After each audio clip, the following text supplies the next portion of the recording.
Synthaholics.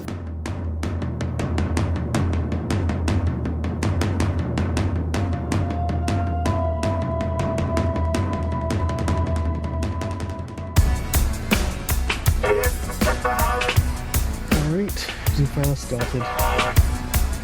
File level, sir. Almost 300.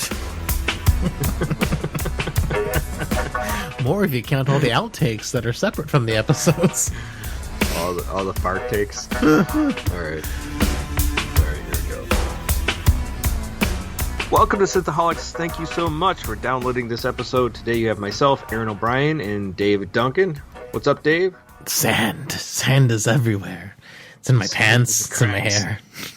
It gets everywhere. Dave, we are getting close to being done with this book called Dune. We are now reviewing today chapter 46 and 47. Anakin can't wait to get off Arrakis. Anakin? Yeah. We're basically, Paul is getting ready to strike against the Emperor. Ooh. Yeah. So, we start off with Paul and Silgar and Gurney are all at this ridge looking at the Emperor's, all his ships. Gurney, when the storm hits, set off the atomics. Yeah, I know, right? Yeah, exactly. So, Paul is just like, keeps on like pushing it. Like his men are like, you should probably stay out of sight. He goes, "Don't worry, they won't see me." He's like, "They might see you." So yeah, he's pretty cavalier about what he's doing, and Paul then realizes that the Emperor is even being more cavalier because he brought all his whole court with him to this place that's going to be a fight, including women, servants, and all sorts of other hangers-on. Gotta have all my yes men around me. What are you talking about? I'm George Lucas. I mean, the Emperor. Yeah, not that Emperor. Not a bunch of white pale guys that are like helping him out. Well, no, I just meant like George Lucas. He was surrounded by yes men, which is why the prequels were so bad. Oh, all right. This Emperor Shaddam is surrounded by his he got to bring his yes men with him to Arrakis so he can make all the bad decisions. Oh yeah, bully ideas, bully. Very good, very good. Yeah. So and then there's a storm that's going to be approaching, inbound storm. They call it the Great Grandmother Storm. That's coming for them at the moment, and this is where they're going to. Like, as you said, get ready to use atomics to blow open their shield walls. And Gurney's worried about this because they have this thing called the Great Convention that says no atomics may be used against humans. But Paul is basically saying, hey, guys, we're not using against humans. We're using against the shield walls. Oh, yes. I don't think that shield wall is a human being. They also have 5 legions of Sardaukar warriors just waiting in the wings, ready to attack, and some have already ventured out into the desert, but some of them are turning back because of this big storm coming in. And then also in the city, apparently, people of the city are just ready to turn on the Emperor and the Sardaukar warriors because they've basically Sardaukar warriors have done awful atrocities to the people in the city. So they're just full of, hatred towards the Emperor and his Sardaukar warriors. So, and somebody even mentions, I forgot which character, but it's like, tells Paul, is like, all those people are just going to be like nothing but dead when they turn against the Sardaukar warriors. And he says, yes, but it'll soften up our target. So they're the baddest of the badass. Except for the Fremen. So yeah, exactly. And so they're going to put off the atomics, and apparently there was the thing with Paul, like, theorizes that there's all the houses are up above Arrakis currently, and they're all like watching down at what happens with the Emperor and all the actions below. And when Gurney mentions, I'm worried about the atomics going off, he says, don't worry. He says, they're all up there, and they'll see that we didn't harm any people with the atomics. And what are they going to do anyways? kind of thing. So We're Fremen. We're above the law. What the hell they can do to us other than murder our children? Yeah, and then the Sarkar warrior that they captured at one point, and Paul decided to let loose. Apparently that they recognize that guy is going to see the Emperor being taken in a vehicle or with some escorts to the Emperor. And when he sees, he was wondering if the Emperor would raise a flag, which is basically the Atreides flag with black and a red circle in the center. But instead, the Chom Company flag goes up. And it's a subtle message the other house is reminding where, our money. This is where our money is, right here. So don't get it twisted, guys. So we're on the money side, not on Paul Atreides side. All the Malcolm Chom money. Right. The storm comes in, and it's time to press the shiny red button, and the atomic explosion blows up, and the storm then gets blown into the actual.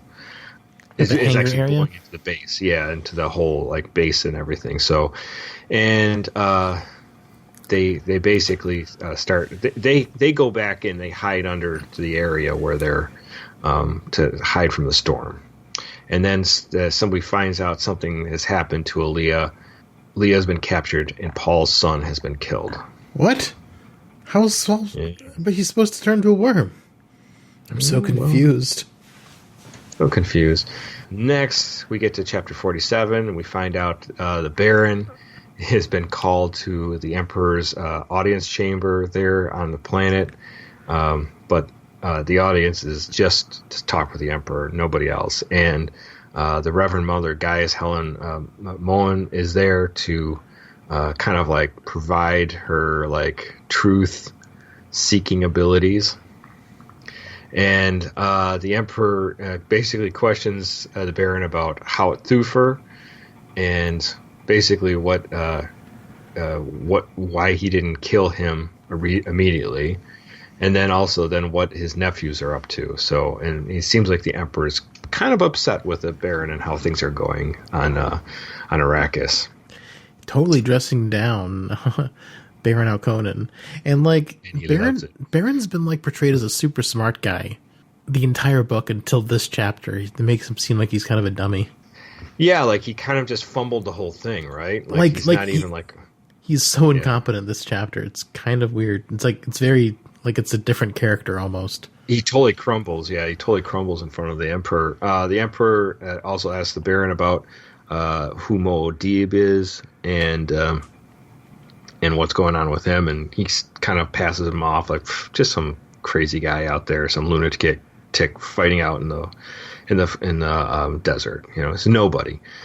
And then he has the Emperor has Alia brought in, and so this is kind of unsettling because how Alia talks. Of course, she looks like a little girl, but she talks like an adult, like a woman.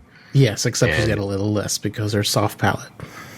Right, but it is really weird. Everyone's really freaked out by it. And the Baron's definitely freaked out by this. Everyone's trying to commit suicide when she speaks to them. It's like, stop it!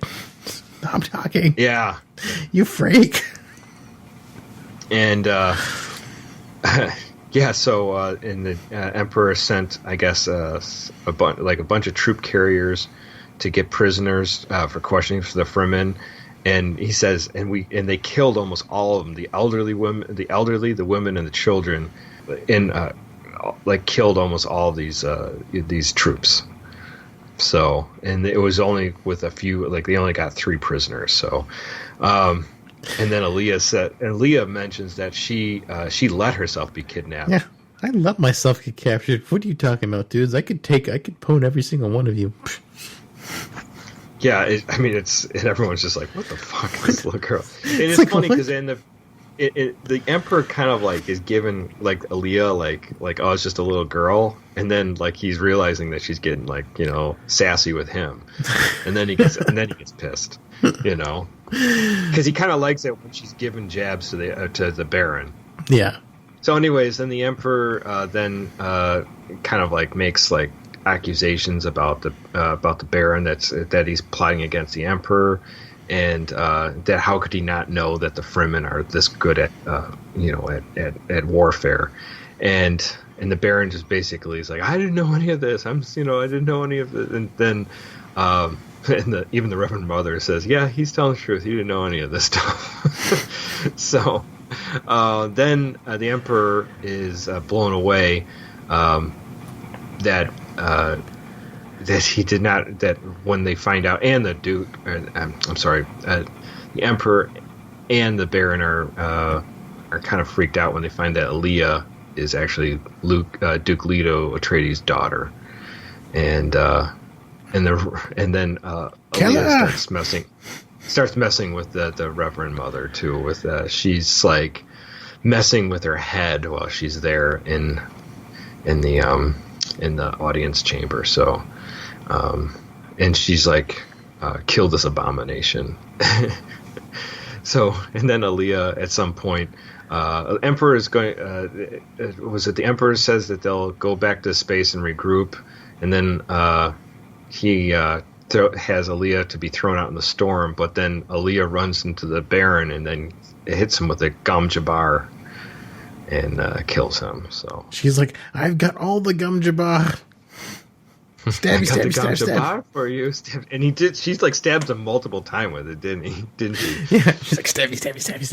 I just wanted to have like be like a ninja with like a whole bunch of ninja stars with Gom Jabbar just to kill everyone in the room. Just like, Fwah!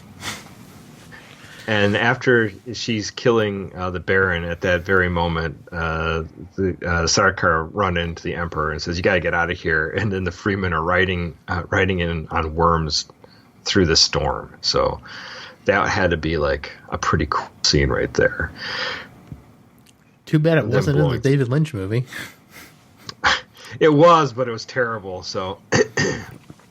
Yeah, I mean, like it sounds way better in the books than like they showed it on screen. It's like, okay, that was not interesting. And then the Emperor says, "Get me Count Fenring right now." He tells the Reverend Mother that, and that's how the chapter ends. So, like I said, the next chapter is pretty. A lot of things happen, but it is. This is it, man. What did you think about these two chapters, Dave? Any thoughts?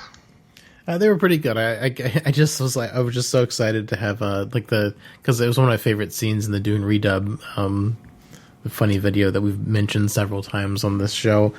That the Gurney, when the storm hit, set off the atomics. I was like, yeah, you're finally there. Although I don't think.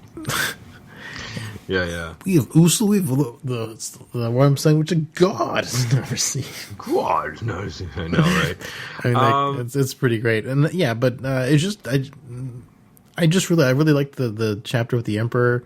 It was interesting, like how Alia was like such a badass, being like this 3-year-old assassin badass person. It was really awesome. Exactly. I just don't understand why Baron just got so stupid.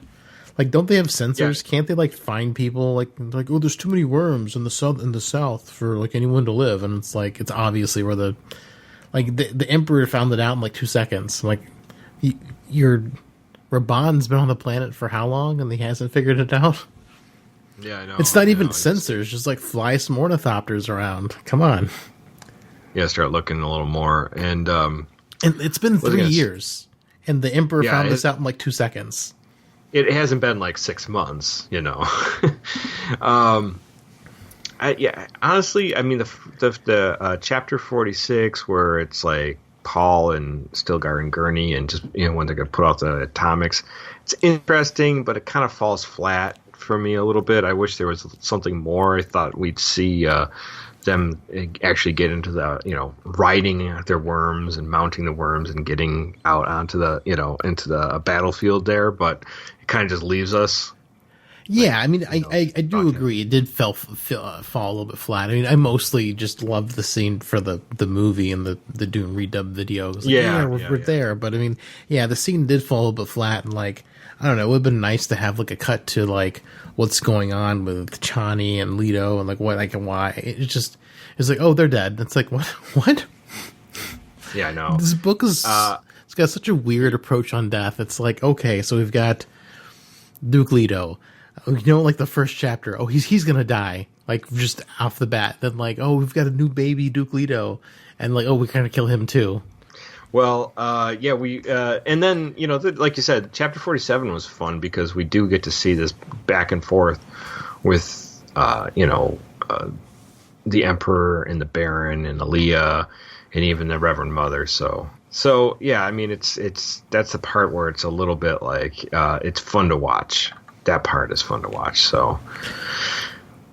Yeah, I just wish the Emperor, I mean, not the Emperor, I just wish Baron had some better reasons for like being so dumb, because he's just been like so cunning, and like that's his thing. His character is just so super cunning and planning everything out.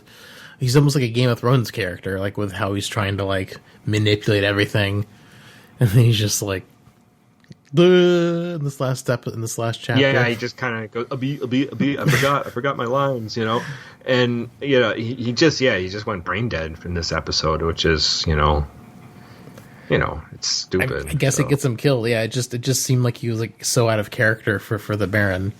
Yeah. So I mean, it wasn't. And like honestly, Alia is probably the most interesting part of this. That whole chapter. Oh yeah, she's awesome. She's totally badass. Yeah, and then the next chapter we'll see this thing all get wrapped up, but it's just more of just like after the battle. Mm-hmm. Yeah. So. I don't know. It's I don't. It seems like for the most part that Frank Herbert didn't like to write too many fight scenes in his book. Yeah, he likes to skip them over. It's like I said, it's just like a playwright. He'll just like, oh, fight happens here, but we're going to go to the next part of dialogue. Right. Exactly. So. Because I mean that scene where the Fremen are coming in on their worms. That sounds pretty cool. It does sound cool, but then it's they kind of gloss over it. It's underwhelming. Like, I don't know. I think some of the two tensest chapters in the book were probably the dinner scene, like really early on, where like all this stuff's happening in the background, like might be an assassination, but nothing ever happens. But it was tense and well written. And then the scene with Alia being like, yeah, I'll let you guys capture me. Like that was a pretty awesome scene. And those were probably the two tensest or most interesting scenes in the book to me so far, Right. Yeah. I don't know. I mean, it's still fun, and like this is. The thing is for me with this book, there's so much work building up to getting them to Arrakis, and they get to Arrakis and the adjustment, and then there's the betrayal. So that takes up like what? A third of the book. A third of the book. And then the other third is basically Paul and his mom trying to find their way with the Fremen, and then we just see in the last is Paul's kind of like weird leadership of the Fremen, or becoming leader of the Fremen, and then taking over Arrakis, and then the known universe. Kind of like happened in one swoop. Yeah, it happens real quick. He glosses over a lot of the parts. So I mean, it'll be interesting to see. Like, because I've got some of the other books on audiobook. I'm looking forward to listening to them and see how it goes, and also to hear how the difference between, his books and Kevin J. Anderson and Frank Herbert's son go, because Kevin J. Anderson isn't so scared to write action sequences. Because I've read a bunch of his Star Wars books, and he doesn't just go like, oh look, we're not going to do that. Although I don't know if they try to write in Frank Herbert's candor or not. Yeah, Dune Messiah is kind of cool because you get Paul and Alia together, and Alia's older then, so it's a couple years in the future. So it's interesting. Yeah, so we get like an older Alia. So, but okay. Well, that is it, guys, for this week's recap of Dune. Hope you enjoyed it. If there's something that we're missing or something that you think we could talk about more, let us know. But don't wait too long, because we are coming to a point where we're going to wrap up Dune here. So if you have any further thoughts, you can hit us up at our email at synthaholics@yahoo.com. You can also hit us up on our Facebook group, Facebook/groups/Synthaholics. We're there. And Twitter is Synthaholic Duo. And if this show is something you want to support, please go to our Patreon/Synthaholics. All right, Dave, until next week, let the spice flow. All the flowing. Flow, just like the Progressive. Oh, yes, and flow. She's got spice. So much. She's got Old Spice. Old Spice. All right, goodbye, guys. Nice. Oh, yeah. Well, McCoy, my boy, come mix me a drink. Before the night's over, I'll puke in the sink, and we'll cry till we laugh, and we'll both shit our pants. You're the best drinking friend